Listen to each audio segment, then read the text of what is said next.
Bismillahir Rahmanir Rahim.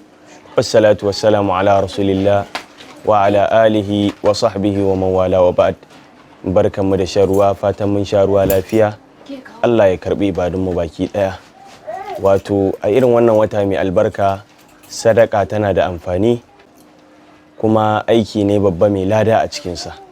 Shi yasa a cikin Alƙur'ani Allah ta'ala yake cewa lan tanalul birra hatta tunfiqu mimma tuhibbuna.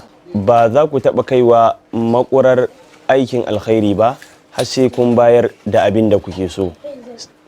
Hakanan Allah subhanahu wa ta'ala yake faɗa a cikin Alƙur'ani yake cewa wa an tasaddaqu khairul lakum, kuma ku yi sadaka shi yafi alkhairi a gare ku.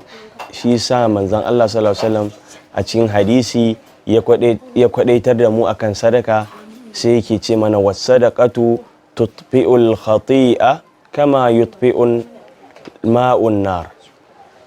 Sadaka tana fice zunubi, ma'ana tana yayi zunubi ta kore sa, ta batar da shi kamar yanda wuta take kashe ruwa. Sannan manzo Allah tsira da aminci Allah su tabbata a gare shi yake nuna mana cewa lalle wannan sadaka da muke yi da ciyarwa da kyauta da muke yi saboda Allah ba fa a banza muke, ba asara muke ba. Shi sa sai ya ce mana ma naqasat sadaqatun min malin.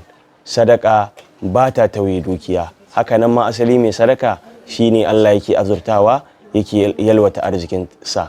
Kuma a cikin Alƙur'ani Allah subhanahu wata'ala yana cewa wa anfiqu mimma razaqnakum min qabli an ya'tiya ahadakumul maut fa yaqula rabbi laula akhartani ila ajalin qaribin fa asaddaqa wa akun minas salihin.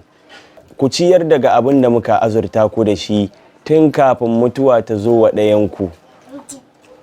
Sai ya ce ya ubangiji da ka jinkirta min zuwa wani ɗan lokaci makusanci, sai in yi sadaka kuma in kasance cikin salihai. Kaga kenan ashe ko da mutuwa mutum ya zo yi, babban abin da inda za a tambaye shi ko kuma inda za a bashi wani wishes ko wani fata da za a ce me yake so a masa, zai ce a jinkirta masa ne domin ya yi sadaka. Kaga wannan yana nuna cewa sadaka babban aiki ne, musamman a irin wannan watan na azumin watan Ramadana. Wassalamu alaikum wa rahmatullahi wa barakatuh.